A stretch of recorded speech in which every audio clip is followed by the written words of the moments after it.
All right, guys, non-binary pals, we're back again for another unboxing, another NECA specialty, and this is the last Ronin figure, the armored figure, well, I'll explain what it is as we go through it, because I have read the story. If you haven't read the story, it's a pretty cool figure. I can't wait to open it. I've been waiting for this for a long time. There's two versions of this, an armored and an unarmored.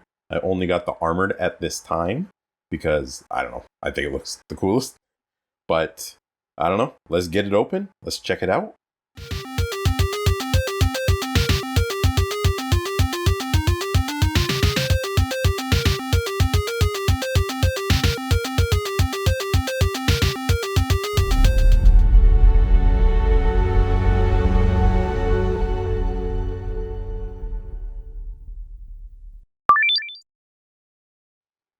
It's like always, check out the box first. So you have the really cool comic book art on the front. And it is a windowed box like normal NECA releases. So you got the nice full body shot right there. And then the figure, like I like to say, in all of its glory with all of its accessories and everything. And we'll go over, if you're not familiar with The Last Ronin, we'll go over a little bit about what it is. If you don't know, if this is your first exposure to it. All right, first side of the box, The Last Ronin Armored, and it's number 1. This is actually, when I originally heard about this figure, I thought it was just going to be a one-off.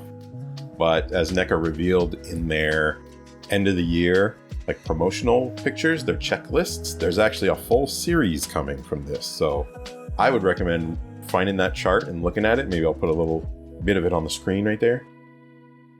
So there's definitely more stuff coming if you like the style of this. And there's the other side, a little bit of a up-close headshot with some of the background in it. From the story, if you read the story, you'll recognize the building. The story of The Last Ronin does take place in the future a little bit. And so it's a futuristic New York City, essentially. Top, we got our logo. Bottom, we got our normal NECA credits, UPC, made in China, all that nonsense. Right, up close to the back are the action shots, obviously. The cool action shots with the background there. Looks amazing with the dark tones and everything, which matches the style of the comic book. Again, like I said, I'm going to put some pictures of the comic book in with this review.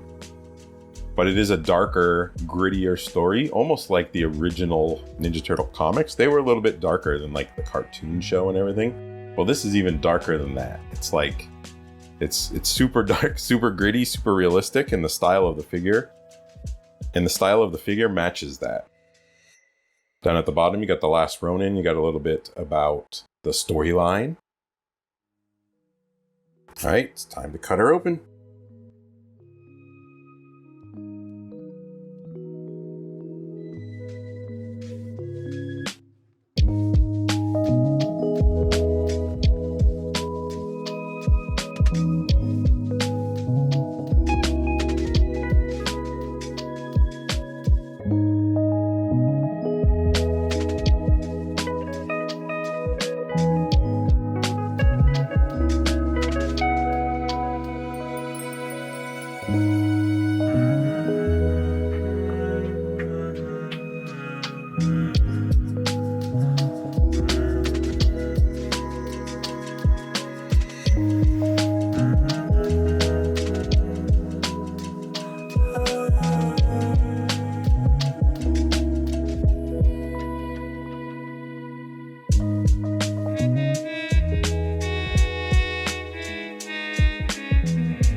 All right, everything out. Let's look at it up close. But initial impressions is I'm shocked at all the stuff he comes with. Like, he comes with a little bit of everything. And so let's go through those one by one so you can see everything, get all the fine details. But let's talk about the story a little bit first. I'll show some shots from the comic here. So the story, if you don't want spoilers, you can, fast forward through this section. But it's a pretty older, popular story now. So I think most people maybe have read it now that the figure's out. And obviously, if you're curious about the figure, you should definitely read the story. So the story, just in a nutshell, is it's years into the future, and 3 of the Turtles plus Splinter are essentially killed by Shredder's grandson, who's sort of taken over New York and, turned it into like a dystopia where he's like the dictator of it. He rules by fear and everything, just like, a normal dictator does. So the story basically, like I said, is 3 of the Turtles are dead. It does go through the journey of how each one died along the way. Splinter's dead, Casey Jones is dead, there's only 1 turtle left. And so, he takes on the last Ronin moniker to basically avenge his family by any means necessary. And that's why this one's definitely more mature than maybe you're used to in the Ninja Turtle world. Like, the turtles are dead, there's blood everywhere, there's death, there's, disembodied heads. But you're an adult collector, I'm sure you can handle this.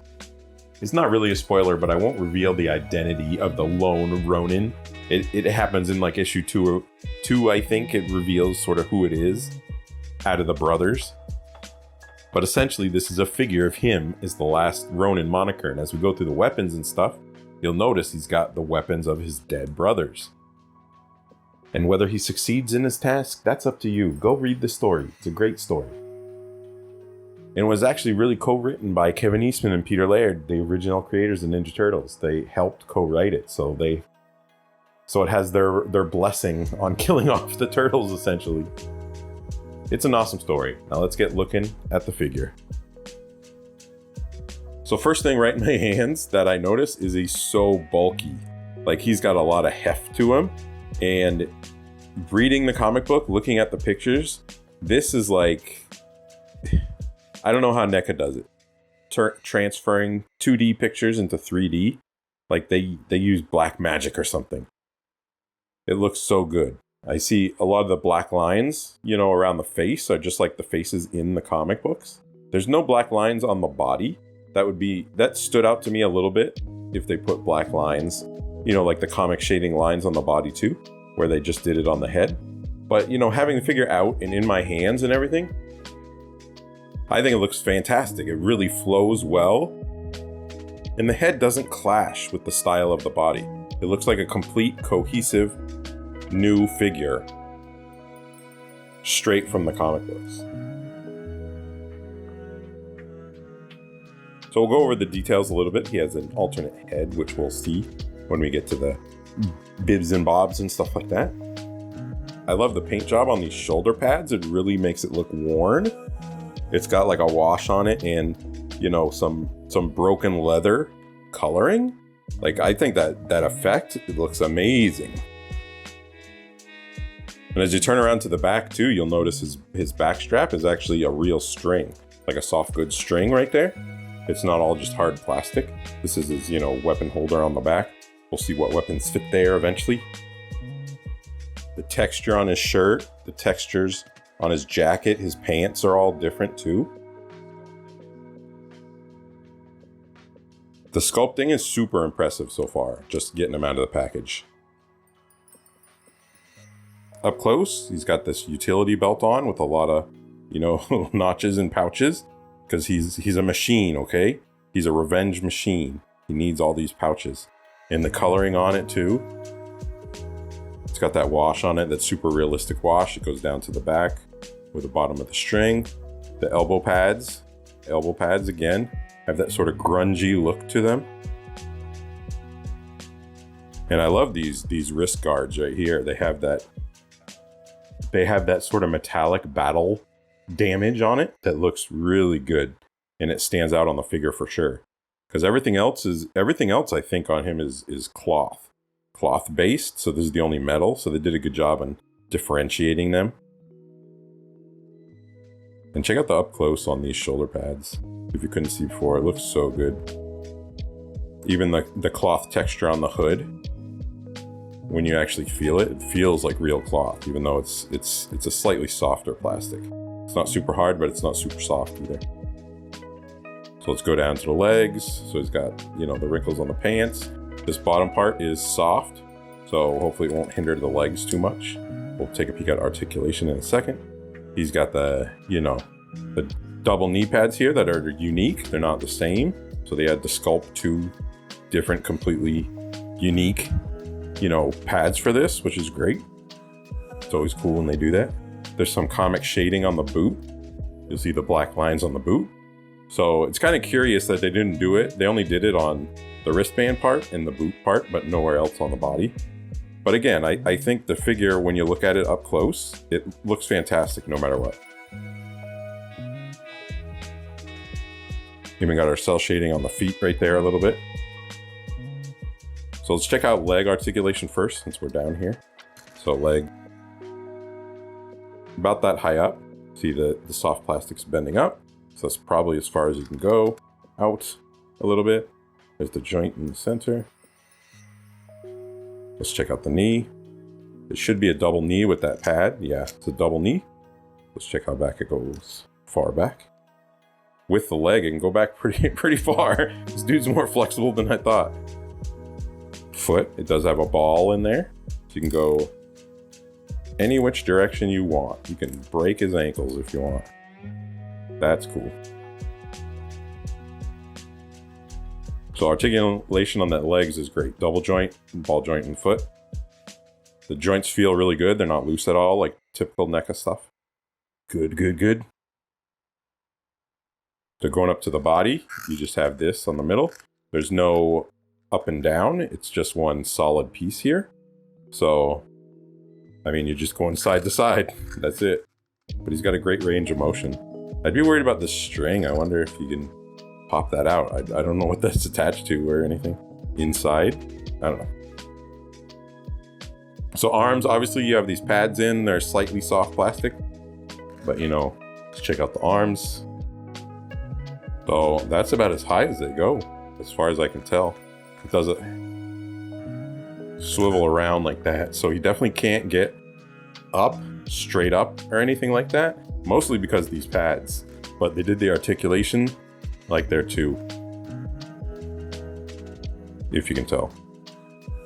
So elbows, double elbows. There's not a whole lot of range of motion here too, because he's got these bulky things on. So it's just one of the things that has to do with the design of the figure, I think. I don't think it's a shortcoming. Can turn that around right there. Wrist, turn it around. There's not much movement twisting the wrist or going back and forward on the wrist, probably because of this again. But again, I don't mind that much because the figure looks so good, looks so bulky close to the comic book. Maybe the unarmored version of this is a little bit different. Maybe it's a little more posable. I don't know. I don't have it. Head, there's just a little bit of up, a little bit of down, you know. Exorcism. Not much side to side. All right, let's check out the accessories. All right, first accessory is his alternate head with his teeth showing, his aggressive teeth showing.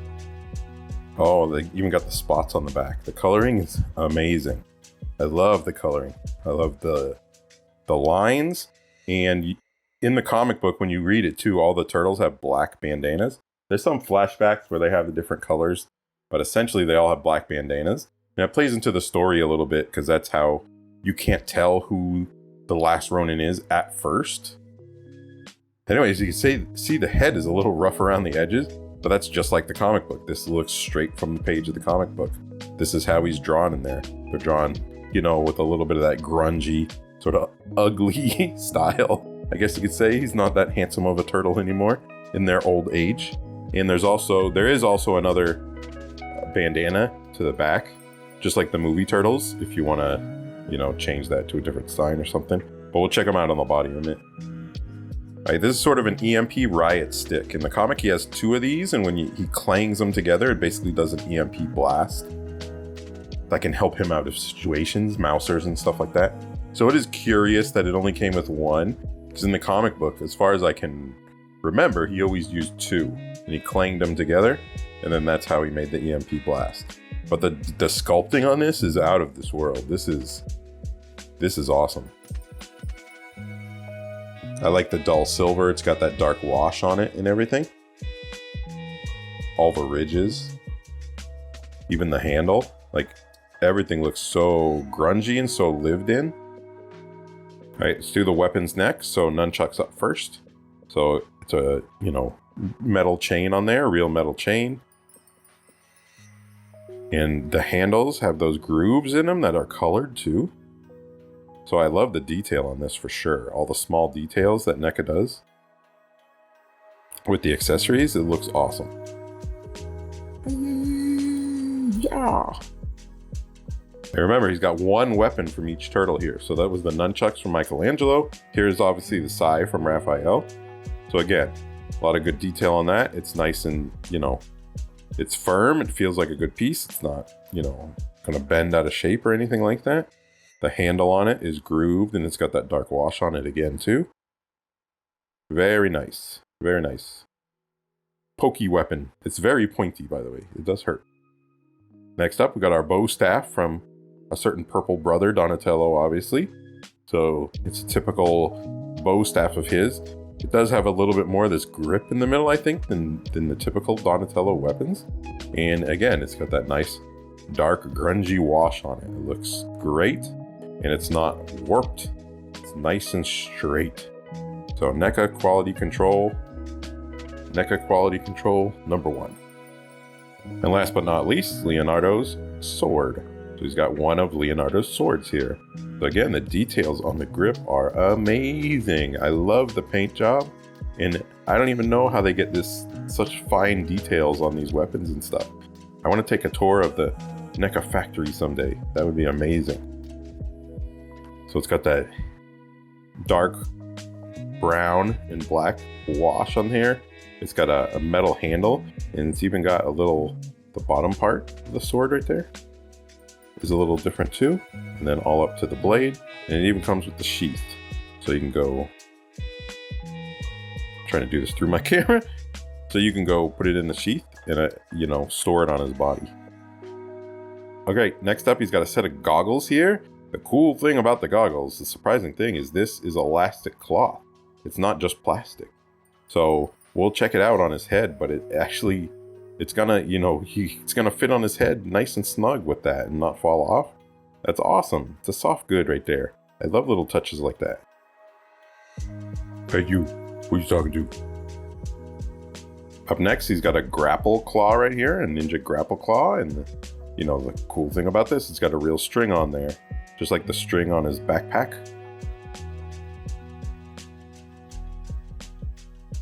So it's a cool touch. Sometimes I never know what to do with these with like real strings and stuff, but we'll see if we can get it on where it goes on his body and make it look cool. He's got some really pointy throwing stars, 4 of them. They're tiny. So we'll figure out where they're going to go to. And they're super pointy. Ow, ow. I hurt myself taking these out of the, look at it. Did you see it stick in my finger? No. Anyways, I don't know. They're really sharp. They're really pointy. You can poke your eye out with these, okay? Be careful. He's got what looks like a thermal detonator from Star Wars. I can only assume this is a grenade of some sort. And then the typical hands. He's got, the 2 grippy hands. The hands he has now are just punching hands. So grippy hands and open hands. For whatever mood strikes you that day. Alright, first alternate head. It's obviously just a ball joint in there. Goes on there just like that. And it looks good. Looks very nice. I like him with the hood a little bit more personally. So I'm probably going to put him on the shelf with the hood on. But it definitely looks good and matches the comic book art. I didn't even notice at first, but this hood does actually slide off. It's got a little peg. It's got a little peg on the back that plugs into a little hole right there. And that's what that other bandana thing is for. If you like this head more, you could take the hood off and put this bandana piece on and have an unmasked head. So you essentially have 2 unmasked heads and a hooded head in this set. So a couple things with the accessories too, like I have the sai in his hand, like it does show on the box, but you can't put it in his hand straight because it hits this guard right here a little bit. The handle can't get in there, and the wrist doesn't really move all that much. So I mean, it just looks a little awkward like that, but you know, doesn't look terrible or anything. I do have his goggles around his neck like they show on the box. There's his, you know, EMP stick. I don't know what you want to call it. The only other thing that's confusing is where to put everything, I think, because if you look at the back, and even the art on the box, it looks like the sword and the bow are through these holes right here because they're sticking out pretty far over his shoulder like that. But they don't really fit in there that well. Like I can't get either of them in there. The sword, especially if it's sheathed, the sheath doesn't fit in there very good.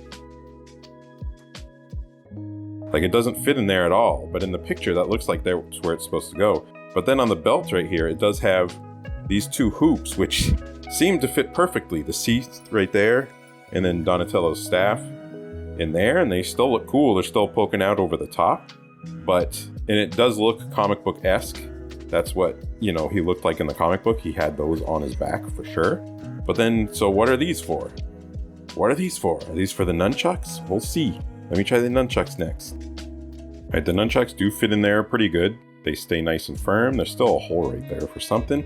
The sai, there's on this belt on this front right here, that's I think where the sai goes, because you know Raphael used to keep his sais on the front, so I think that's definitely the sai pocket right there. So that means the ninja stars and the thermal detonator don't go on the body. They're just extra accessories to have, which are completely amazing. It's completely cool, but I can't figure out anywhere that they can actually go on the body.